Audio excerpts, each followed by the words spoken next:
Today, we're going to talk about something a little different. The year is 1995 and it's your birthday. You have asthma and you have diabetes, but for one day, you can forget about everything. Friends and family have gathered around just to celebrate you.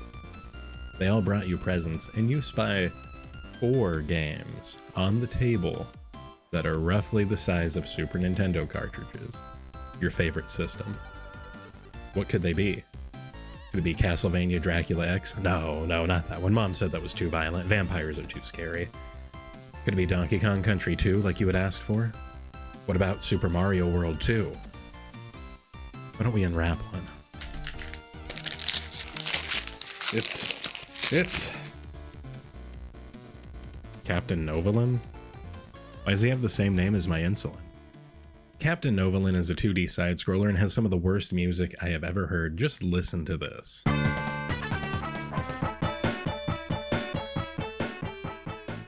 The plot of Captain Novolin has the muscular hero set out to save Pineville's diabetic Mayor Gooden from the aliens and their leader, Blubberman. The mayor only has enough insulin to last for 48 hours. You must avoid the aliens disguised as junk food items. Some of these include, but are not limited to, jumping donuts, cookies, a walking soda made of nightmares, and So now let's talk about the gameplay, or lack thereof. You don't have an attack, so you have to avoid everything. And I mean everything. Sometimes it's just impossible to avoid enemies. Some kind of punch or kick would have been nice, or maybe even a thrown weapon, but no.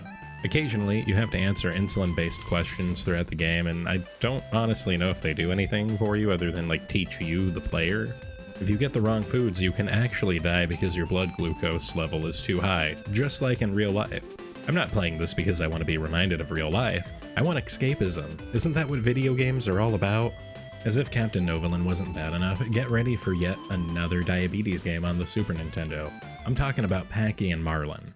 Packy and Marlin is about 2 elephants going to a summer camp where a gang of rodents steal all the food and medical supplies from the camp Waukee and force the 2 elephants into a game of hide-and-seek where the stakes are life and death.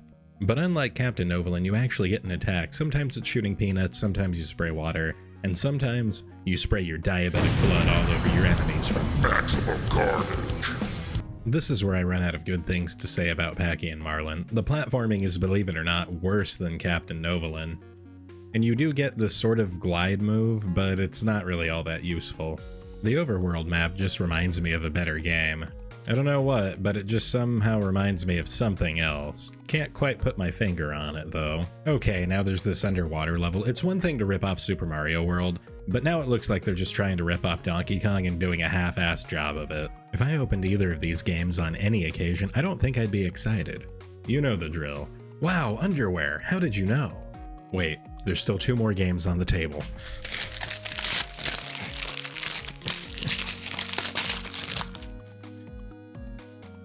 Bronchi the Brontosaurus?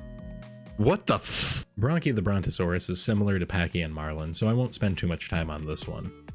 You don't get a cool projectile attack, nor do you get an awesome glide. This game is designed to teach you all about your asthma and how to use your inhaler correctly. However, when they show Bronchi using his inhaler, it looks like he's getting high to numb his pain. Who hurt you, Bronchi? Was it the awful people who made this game? Or was it all the furries who made fan art of you? The plot goes like this. Years ago, meteors struck the prehistoric city of Sansarin. The explosions covered the earth with clouds of dust, thus causing asthma in the dinosaur world. The dinosaurs built a mighty wind machine to clear the air, but their plans were thwarted by Mr. Rexo, who stole the machine and hid its pieces all over the Sansarin city, and forced other dinosaurs to protect them.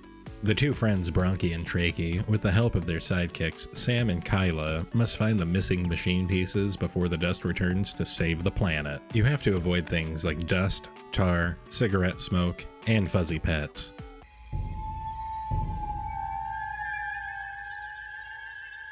You get 2 attacks. One is a paddle ball on a string that has exactly 1 frame of animation. The other is blowing the enemy, and they do not last long when you do. All jokes aside, I hate this game the most. Okay, there's 1 more game on the present table. The last 3 were not great, but we can redeem this. What is it? Please. Please, Castlevania Dracula X, Super Mario, something. Something. Rex Ronan? Experimental Surgeon? This game is a little bit weird compared to the others. It's about a surgeon named Rex, and he is tasked with saving the CEO of Blackthorn Tobacco, named Jake Westboro, from all the health problems he caused himself by smoking tobacco. My favorite thing that this game teaches is that smoking is completely and utterly inconsequential, as your surgeon can shrink down and make all your health problems go away with his health flamethrower. I seriously don't know what the hell to call this thing. But be careful, the evil tobacco company made tiny robots to stop Rex and murder an innocent man, so he can't tell you the truth about tobacco and the health problems that it really causes.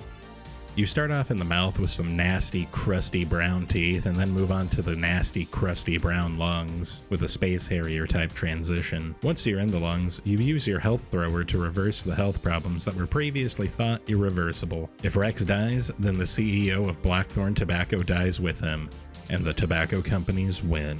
None of these games should ever be given on any occasion. As a child, I would hate to get one of these. It's like buying a Madden game for a kid who doesn't like sports. The really messed up thing is that these games are now going for anywhere between $120 to $1,500 USD. And it's definitely not because they're good games. Just look at this crap. Look at all of these that we've talked about today. With that being said, if you got any of these games as a gift, that just means someone cares about you. And isn't it the thought that counts after all? The answer is no, all of these were terrible. All of them were terrible. I don't want to think about a lifelong affliction that I currently have when I'm playing video games. It's about escapism. Okay everyone, before we go, what was a game that you got as a gift but you hated? Answer in the comments down below. Also be sure to like, comment, and subscribe. You can follow me on Twitter right here. And also, we stream every Thursday from 7 to 10 p.m. Central Standard Time. We just hang out and generally be cool. Alright, thanks for coming by.